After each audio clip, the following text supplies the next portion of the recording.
Hello friends, आज KPS online classes में आपका हार्दिक स्वागत है। मैं आपको आज गणित क्लास की ओर ले जा रहा हूं। अगर आपने वीडियो को लाइक फर्स्ट कमेंट नहीं किया है तो एक बार लाइक कमेंट शेयर शुरू करें। हम सबसे पहले आपको आने वाले एग्ज़ाम है, उस एग्ज़ाम के बारे में थोड़ा सा आपको टिप दूंगा, किस प्रकार आपको तैयारी करनी घर बैठे।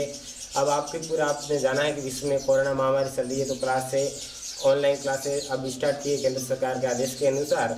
तो आपको मैं सबसे पहले 6 नंबर के प्रश्नावली आपके निर्देशांक ज्यामिति, नाम क्या है, मैंने क्या नाम लिख दिया है, निर्देशांक ज्यामिति। आप अध्याय खोलोगे, आपकी प्रश्नावली नंबर 9 पे एक आती है निर्देशांक ज्यामिति। उसके अंक आते हैं 6 नंबर के। अंक कितने आते हैं?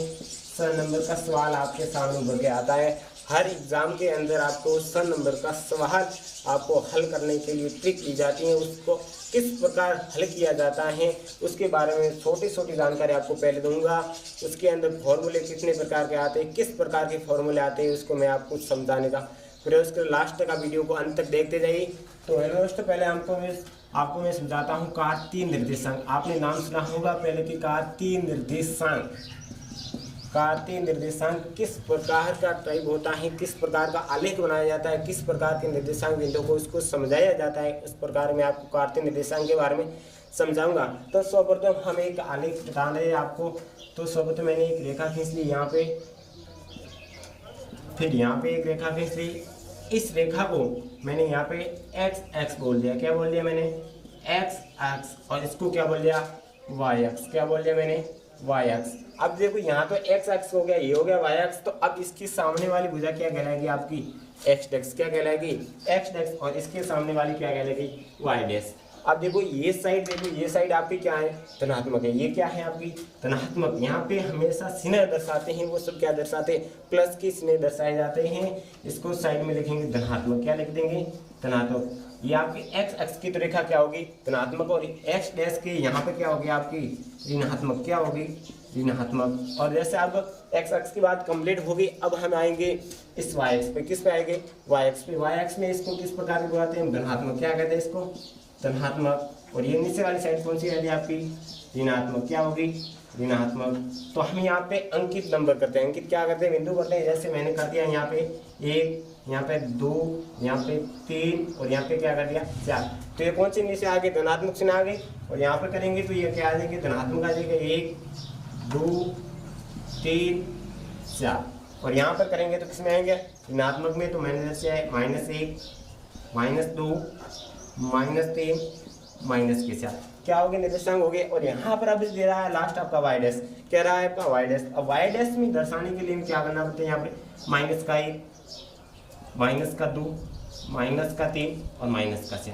यहाँ तक आपका एक कार्तीय निर्देशांक बना है। अब इस कार्तीय निर्देशांक में पूरा किस प्रकार समझा जाता है, तो आप देखिए, एक बार दोबारा देखिए। मैंने 3-4 एक क्रॉस मल्टीप्लाई, जैसे हम एक कहानी की ट्विस्ट देते हैं। जैसे हमें 4 रास्ते, हमने सांसुर के 4 रास्ते देखे होंगे। 4 रास्ता में जाते हैं ना, उसमें एक रास्ता इधर से आता है, एक रास्ता इधर से, एक रास्ता इधर से, एक रास्ता इधर से। मतलब 4 जो पॉइंट बिंदु पर मिलते हैं ना, उसको हम यहाँ पे किस नाम से पुकारते हैं? मूल बिंदु के नाम से पुकारते हैं। किस नाम से पुकारते हैं? मूल बिंदु के नाम से। किस प्रकार से? मूल बिंदु। अब मूल बिंदु क्यों कहते हैं? क्योंकि यहाँ पे ये एक्स एक्स की रेखा, वाई डैश की रेखा, एक्स डैश की रेखा और वाई एक्स की रेखा मिलती है, और उसको किस नाम से पुकारते हैं? आप मूल बिंदु के नाम से पुकारते हैं। अब मूल बिंदु हो गया यहाँ पर, तो ये एक्स एक्स हो गया, ये एक्स डैश, ये वाई एक्स, ये वाई डैश, ऋणात्मक, ऋणात्मक, धनात्मक, धनात्मक। यहाँ तक आपको बात समझ में आ चुकी होगी। अब आगे चलते हैं। अब आपके किताब में आता है चतुर्थांश। नाम सुना होगा आपने। क्या नाम होगा? चतुर्थांश नाम सुना होगा। अब चतुर्थांश कितने होते हैं, कौन कौन से अंक उसके अंदर है, स्नेह संजय होते हैं, आपको मालूम नहीं है। तो पहले हम देखते हैं चतुर्थांश। चतुर्थांश हमेशा इस साइड से नापते। तो पहला चतुर्थांश एक ये, दूसरा चतुर्थांश ये, तीसरा चतुर्थांश ये और चौथा चतुर्थांश ये। कितने चतुर्थांश हो गए कुल मिला के? 4। 1, 2, 3 और 4 चतुर्थांश कितने हो गए? 4 चतुर्थांश हो गए। अब चतुर्थांश के आधार पर हम देखें तो चिन्ह संचित करने। अब पहला चतुर्थांश में कौन सा चिन्ह आता है, दूसरे चिन्ह में कौन सा आता है, तीसरे में कौन सा आता है, चौथे में कौन से चिन्ह आते हैं, वो हमें चिन्ह देखने। तो चिन्ह देखने के लिए सर्वप्रथम क्या कहते हैं कि हमेशा कोई हम निर्देशांक लेते हैं तो सबसे पहले हमें एक्स एक्स के लेते हैं। किसके लेते हैं? एक्स एक्स के लेते हैं। एक्स एक्स में अब यहाँ पे देखो, इस चतुर्थांश में लेना, तो यहाँ पे किस में चिन्ह है? कि धनात्मक का चिन्ह। तो मैंने ले लिया पहला प्लस। क्या ले लिया? प्लस। अब देना है दूसरा वाई एक्स का लेना है। किसका लेना है? वाई एक्स का। वाई एक्स का अब इसमें किसमें है? धनात्मक में है, तो हम यहाँ से किसका लेंगे? हम प्लस का चिन्ह। तो ये दोनों सीने हो गए प्लस कॉमा प्लस, तो ये किसका हो गया x का और ये किसका हो गया आपका y का। ये चतुर्थांश पहला हो गया कंप्लीट। अब दूसरा चतुर्थांश देखते हैं।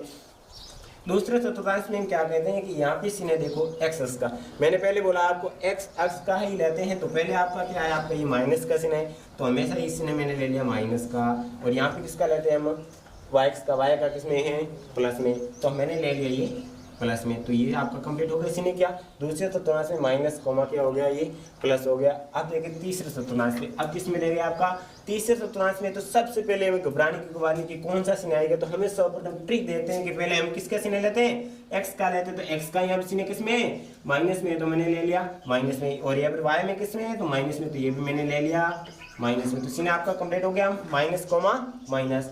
अब रहा है चौथा चतुर्थांश में, किसने रहा मैंने चौथा चतुर्थांश में देखते हैं, तो चौथा में सर्वप्रथम x का है, तो x का इसमें यहाँ पे प्लस में, किसमें है प्लस में, फिर y का किसमें y डैश में, तो माइनस में, तो मैंने माइनस ले लिया।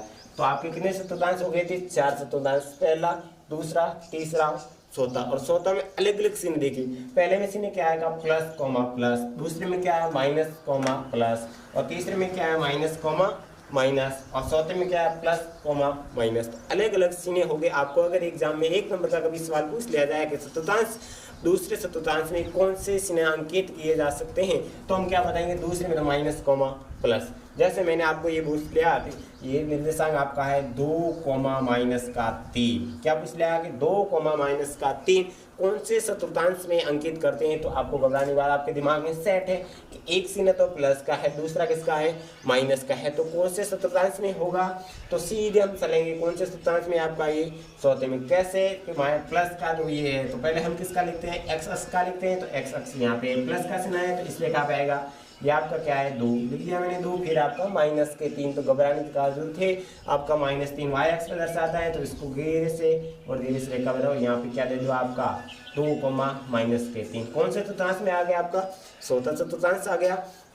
ये बात हो गई आपकी कंप्लीट। अब देखो आपने यहाँ तक आपने पहले दोबारा आपको समझा था, जहाँ तक आपको समझ नहीं आया, पहले हमने देखा किसी इसको ले लिया x अक्ष, इसको ले लिया y अक्ष, इसको ले लिया y डैश, इसको ले लिया x डैश, और यहाँ पे मैंने दर्शा दी धनात्मक सीमा, और यहाँ पर भी धनात्मक, यहाँ पर ऋणात्मक, यहाँ पर भी ऋणात्मक, यहाँ तक मैंने अंकित बिंदु कर दिए। फिर मैंने चतुर्थांश की बात की, चतुर्थांश कितने होते हैं आपके 4, 1, 2, 3 और 4 चतुर्थांश हो गए अलग अलग। फिर आपको मैंने सीना अंकित किए, पहला चतुर्थांश में प्लस कॉमा प्लस, दूसरे में माइनस कॉमा प्लस, तीसरे में माइनस कॉमा माइनस, चौथे में हो गया आपका प्लस कॉमा माइनस। फिर आपको मैंने मूल बिंदु बनाया, और मूल बिंदु जहाँ सेंटर पॉइंट होता है उसको क्या बोलते हैं आप मूल बिंदु। आप रफ कॉपी लेकर साथ में बैठे हो तो एक नोट बिंदु कर देना, नोट नाम इस प्रकार लिखकर नोट लिखना है यहाँ पे कि मूल बिंदु के निर्देशांक 0,0 होते हैं।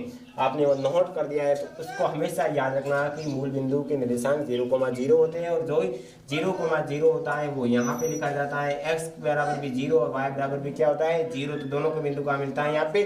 और ये सेंटर बिंदु क्या है आपकी मूल बिंदु, क्या है आपकी मूल बिंदु। आपको जिस प्रकार अब आगे किस प्रकार का सवाल पूछा जाता है, जैसे मैंने आपको पूछ लिया जाए कि 3,4 क्या पूछा मैंने 3,4। अब 3,4 इस कौन सी कार्तीय निर्देशांक में दर्शाएंगे, तो देखो 3 मतलब x का मान है 3, x का मान कितना है 3, तो x का मान 3 कहाँ यहाँ पे, क्यों यहाँ क्यों लिया मैंने, क्योंकि यहाँ किसका चिन्ह आएगा धनात्मक, और 3 कौन सा है आपका धनात्मक में, ठीक है। फिर मैंने ले लिया 4, क्या ले लिया मैंने 4 कौन से y अक्ष में किसमें है धनात्मक है, तो कहाँ दर्शाएंगे 3 यहाँ से और ये 4, तो ये क्या हो गया आपका चिन्ह। अगर आप अब किस प्रकार सवाल को आपको सॉल्व करना है उस सवाल को देखेंगे, तो पहले इस कार्तीय निर्देशांक धीरे से क्या करते थे मिटा देते हैं।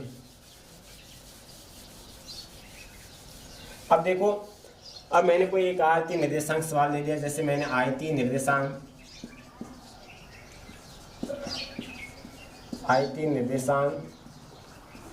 2, 2,3, 1,4, 5,6 और 4,3 को आलंकित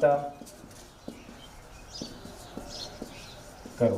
क्या सवाल आया आपका आयतीय निर्देशांक 2,3, 1,4, 5,6 और 4,3 को आलेखित करो। अगर आपको कोई भी एक इसमें निर्देशांक जैसे ऋणात्मक चिन्ह देना तो इसको भी ऋणात्मक दे दो, इसको दे दो आप क्या ऋणात्मक चिन्ह, जिसमें इसमें भी देना हो तो ऋणात्मक आप चिन्ह दे सकते हो। तो अब बिंदु को देखने के सर्वप्रथम में आलेखित करने हैं तो कहाँ तक करने हैं, तो बिंदु लास्ट तक आपका 6 और यहाँ कितना है 4 3, तो सबसे हाईएस्ट कौन सा बिंदु है आपका 6 और किस में है ऋणात्मक में, किस में है तो ऋणात्मक में आप सर्वप्रथम देखिए।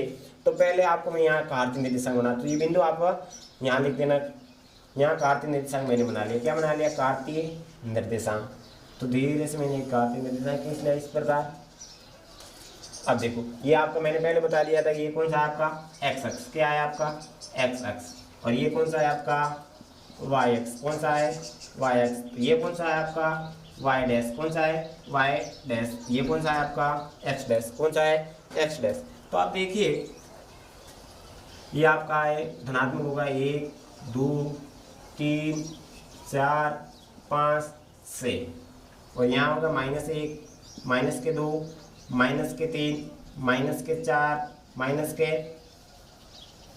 +5 और +6, और यह हो गया आपका -1 -2 -3 -4 -5। यहाँ करेंगे -1 -2 -3 और -4 और -5 और -6, क्योंकि हमें देखना है लास्ट बिंदु कितना देर का -6 और कौन सा पे होगा वाई पर। यहाँ पे मैंने कोई भूल से कहा तो ये धनात्मक चिन्ह कौन से होंगे आपके धनात्मक चिन्ह, कौन से होंगे धनात्मक चिन्ह, और ये हो गया आपके धनात्मक, और यहाँ पर भी क्या हो गया आपके ऋणात्मक, क्या हो गए ऋणात्मक, ये आपका एक्स डैश हो गया। आप देखिए एक आपको मैंने पहले भूल कर रहा तो आप इसको एक्स अक्ष को एक और नाम से पुकारते हैं, उसका एक्स अक्ष का क्या नाम है आपका भुज, क्या नाम है भुज, और इसको वाई अक्ष के किसके नाम से पुकारते हो कोटि, किस नाम से पुकारते हो कोटि। ये ध्यान रखना अगर आपको एक्स और एक्स का भुज और वाई का भुज लिया जाए कि कोटि और भुज में क्या अंतर है या कुछ भूल लिया तो आप घबरा जाओगे। एक्स और वाई में कोटि और भुज क्या है, तो भुज क्या है एक्स अक्ष है और कोटि कौन है आपका वाई अक्ष है। तो इसी प्रकार हम देखते हैं आगे मैंने निर्देशांक लिख दिए। अब हमको बिंदु देखने, क्या देखना है पहले नोटेट करना है कि मैं बिंदु क्या सवाल पूछा है, सवाल क्या पूछा है कि आयतीय निर्देशांक -2,3 1,4 5,-6 -4,3 को क्या करना है आलेखित करना है, क्या करना है आलेखित करना है। तो सर्वप्रथम हम देखते हैं कार्तीय निर्देशांक के अनुसार, तो पहला आपका -2,3 क्या है -2,3, तो माइनस देखिए माइनस चिन्ह आया और माइनस चिन्ह ही सर्वप्रथम किसका आया है एक्स का आया, किसका आया है एक्स का आया है। तो एक्स का -2 कहाँ है ये देखो दिख रहा है आपको -2, तो यहाँ पे मैंने दे दिया -2। फिर देखना है पीछे वाला वाई एक्स का 3, तो क्या देखना है 3 कहाँ हो गया यहाँ पे।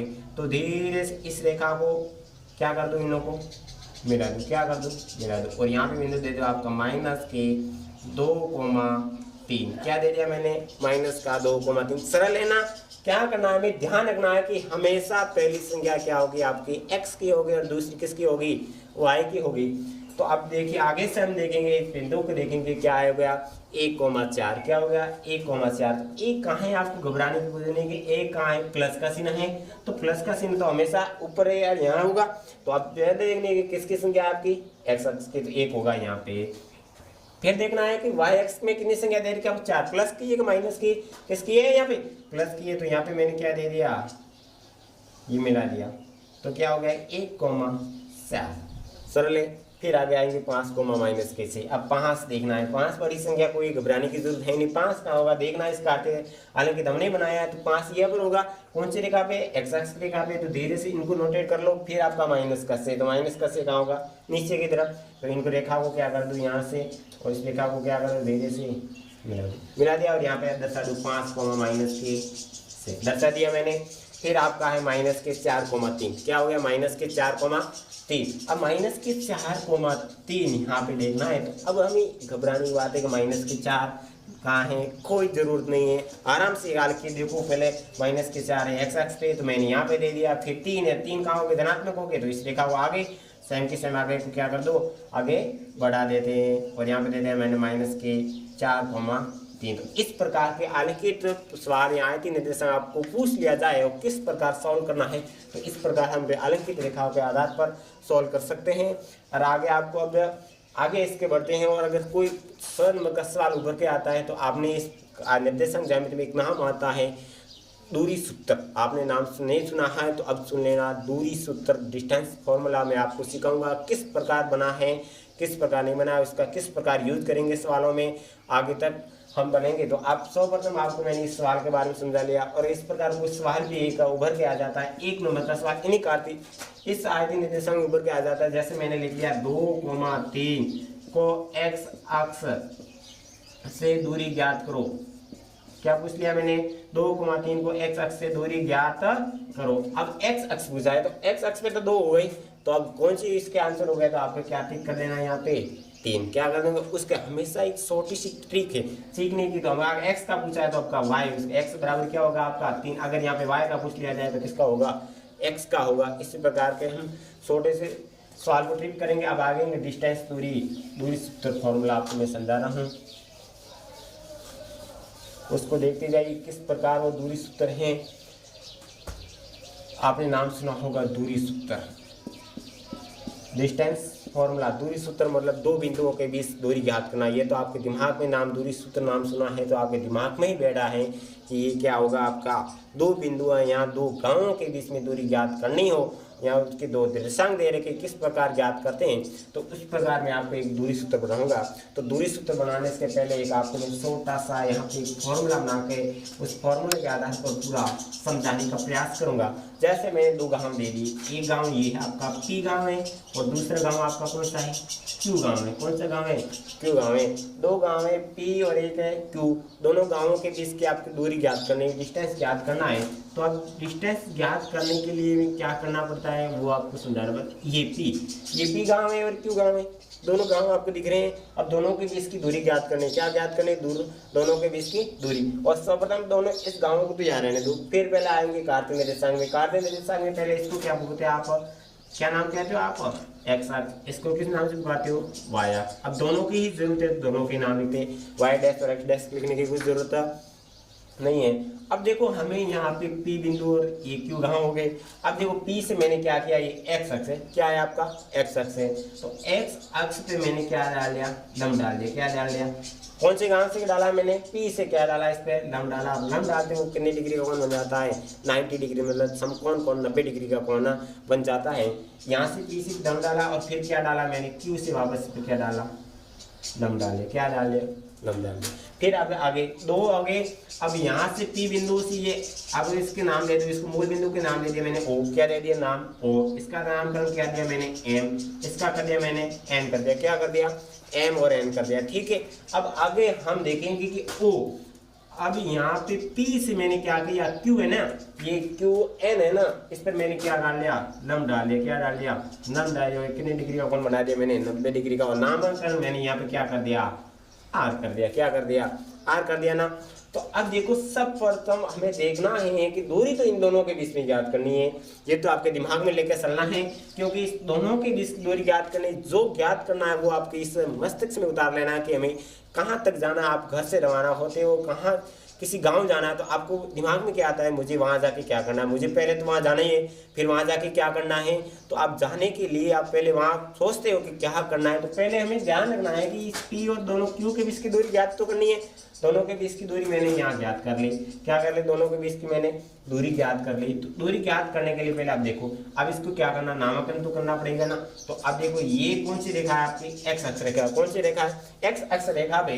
तो सर्वप्रथम OM है, OM, इसको मैंने नामकरण इसकी दोनों को बीच में दे दिया x1। क्या दे दिया, x1। x क्यों दिया, y क्यों नहीं दिया, क्योंकि कौन सी रेखा पे स्थित है, x की रेखा पे स्थित है, इसलिए मैंने इसका क्या दे दिया, x1 दे दिया। और इसका मैंने क्या दे दिया, x2। क्या दे दिया मैंने, x2। यहाँ तक आपको समझ आया। इसका OM का नाम दे दिया मैंने x1 और ON का क्या नाम दे दिया मैंने, x2 दे दिया। y1 और y2, अब ये अगर y पे होगा तो मैं y1 और y2 का नाम दे दूंगा। यहाँ पे किसका नाम था आपका, x1 और x2 का नाम था ना, इसलिए मैंने क्या दे दिया, x1 और x2 दे दिया। अब देखो यहाँ पे PM, ये PM भी मानना है, तो PM को मैंने, क्योंकि ये पूछ रहे हैं y1 पे, किस पे, y1 पे, और इस पे क्या दे दिया मैंने, y2। क्या दे दिया मैंने, y2। कौन सी दूरी है y2 वाली, ये वाली दूरी आपकी क्या है, y2। हो गया बात समझ में। और ये होगी आपकी y1। 2 दूरियां होगी, y1 y2, x1 और x2।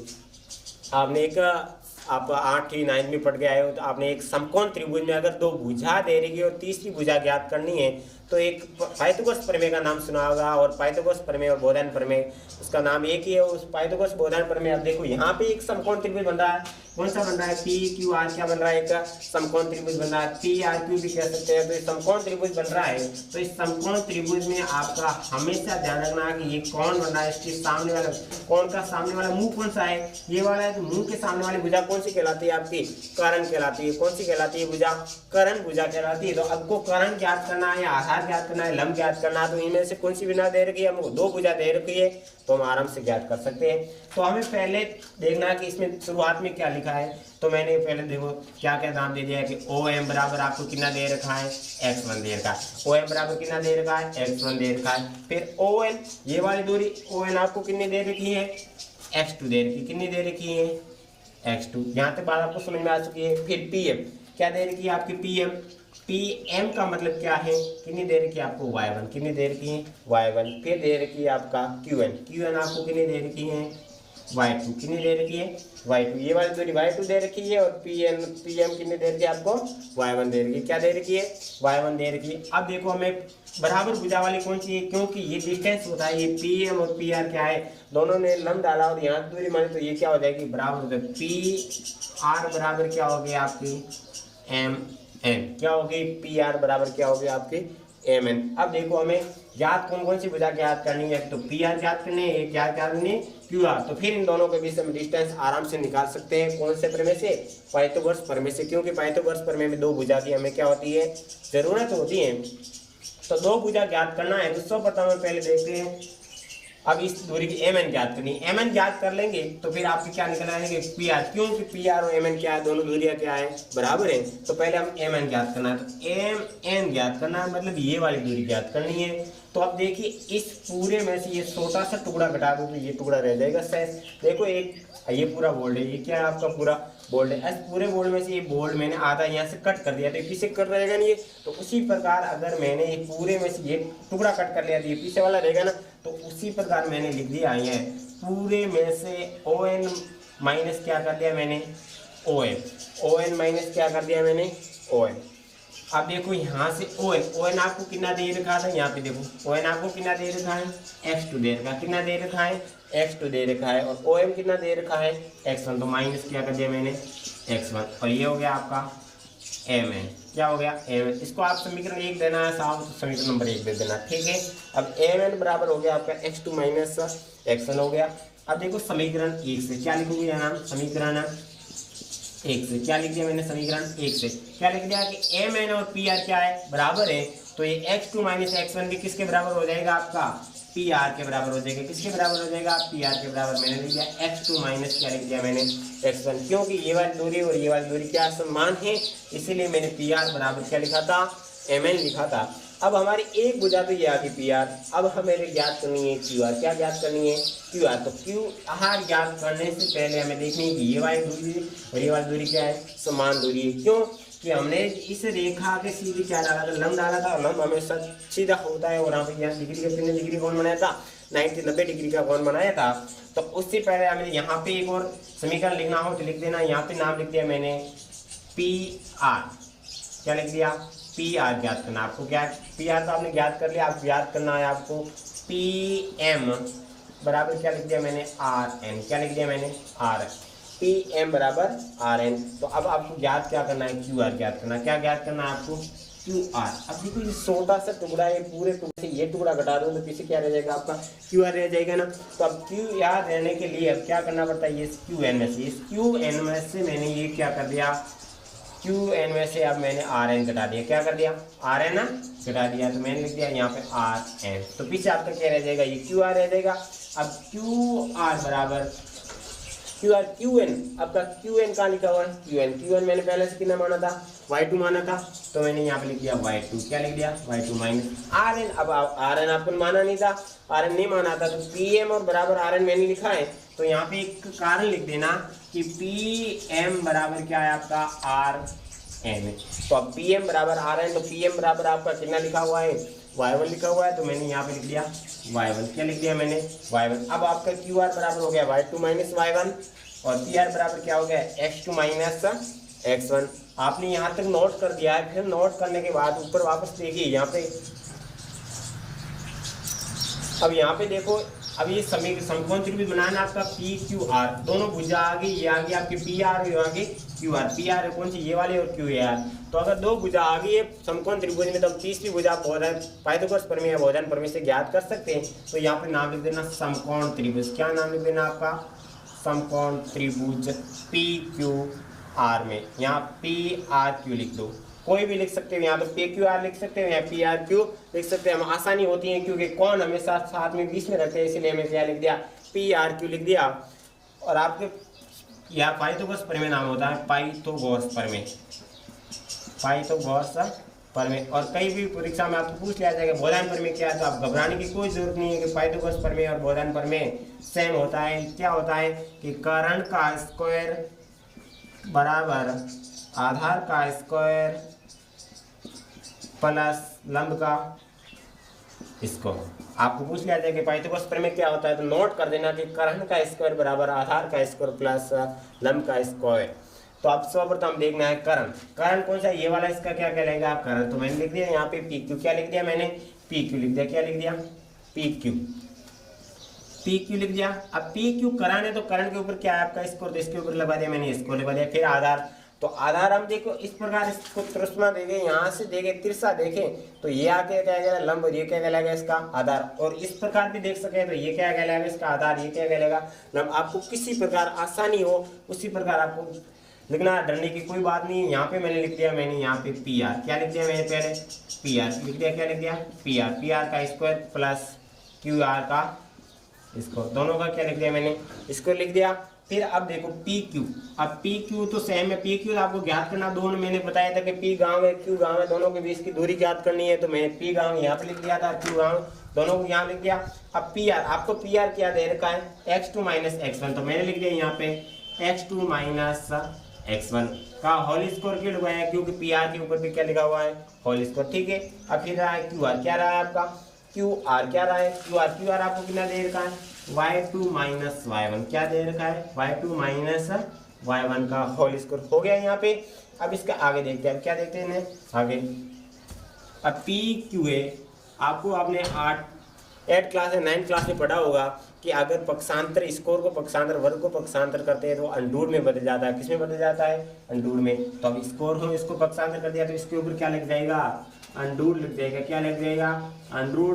तो हम इसको पहले लिख देते हैं y2 माइनस y1 का होल स्क्वायर, इसके ऊपर क्या लग गया आपका अंडूर, और ये ऊपर के क्या है आपका दूरी सूत्र, और इसी क्या नाम दे दिया आगे जाके दूरी सूत्र। तो आप याद रखना, नोट कर लेना, आपके कॉपी आपके पास होगी, उसमें ये आपको नाम लिख के नोट कर देना कि ये आपका क्या है दूरी सूत्र, अंडूर x2 माइनस x1 का whole square plus y2 minus y1 का होल स्क्वायर। ये आपका क्या आ गया दूरी सूत्र। दूरी सूत्र क्या आ गया कि x2 minus x1 plus y2 minus y1 का होल स्क्वायर आ गया।